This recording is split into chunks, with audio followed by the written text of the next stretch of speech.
hutan. Perkenalkan, nama saya Syafri Samuel Bukhari. Saya Dinda Zafitri. Saya Zahar Bisa. Sekian dari kami. Selamat menonton videonya.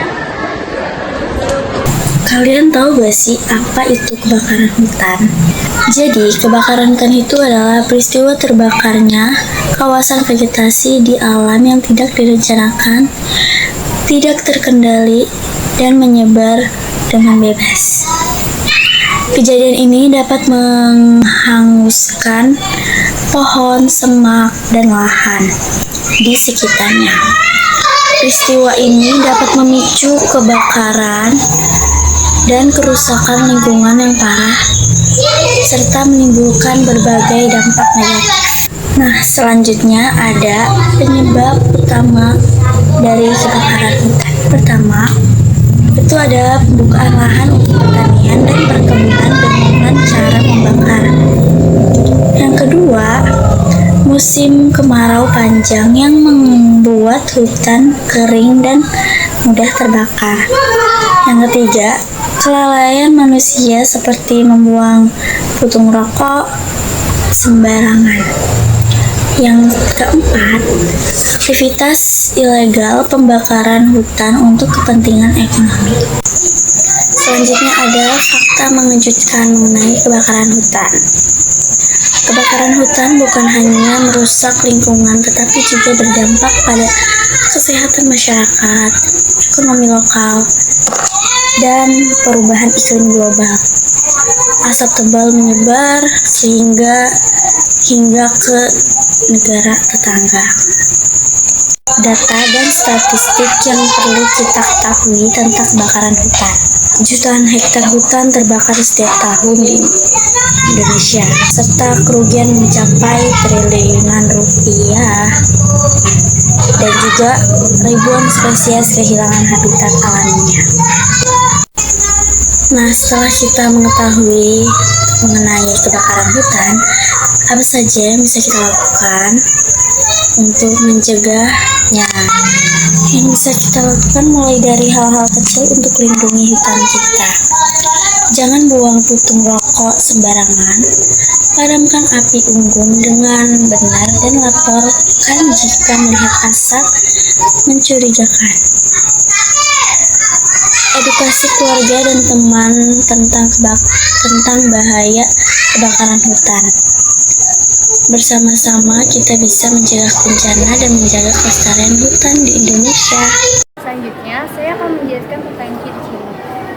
Ciri-cirinya itu adalah yang pertama itu terdapat titik api yang munculnya dan meluasnya dengan. Yang kedua, terciumnya bau asap yang menyengat di udara. Ketiga, munculnya kabut asap tebal yang mengurangi jarak pandang secara drastis. Yang keempat, langit di sekitar lokasi berubah menjadi kemerahan dan kekuningan dan kecoklatan. Adalah kesehatan.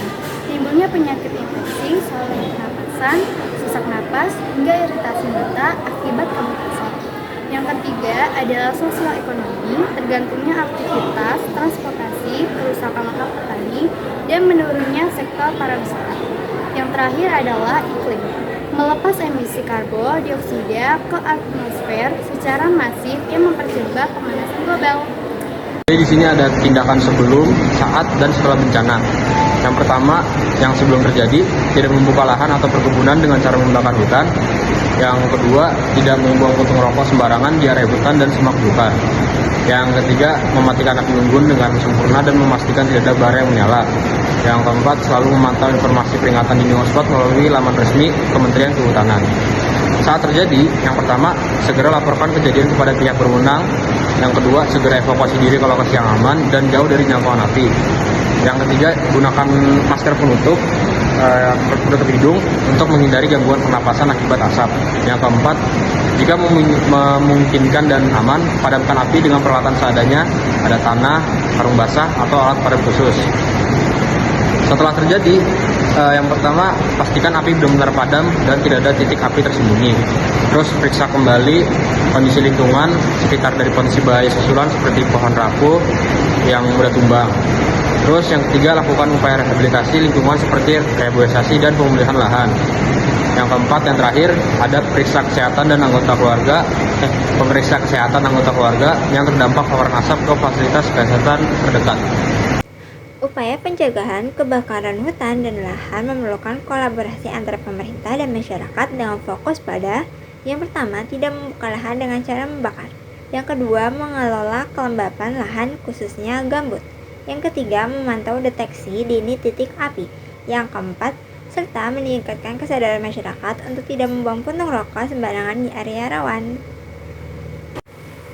Bencana ini paling sering terjadi di wilayah beriklim tropis dan subtropis dalam musim kemarau panjang, seperti kawasan hutan di Indonesia, Australia, dan Amerika Serikat.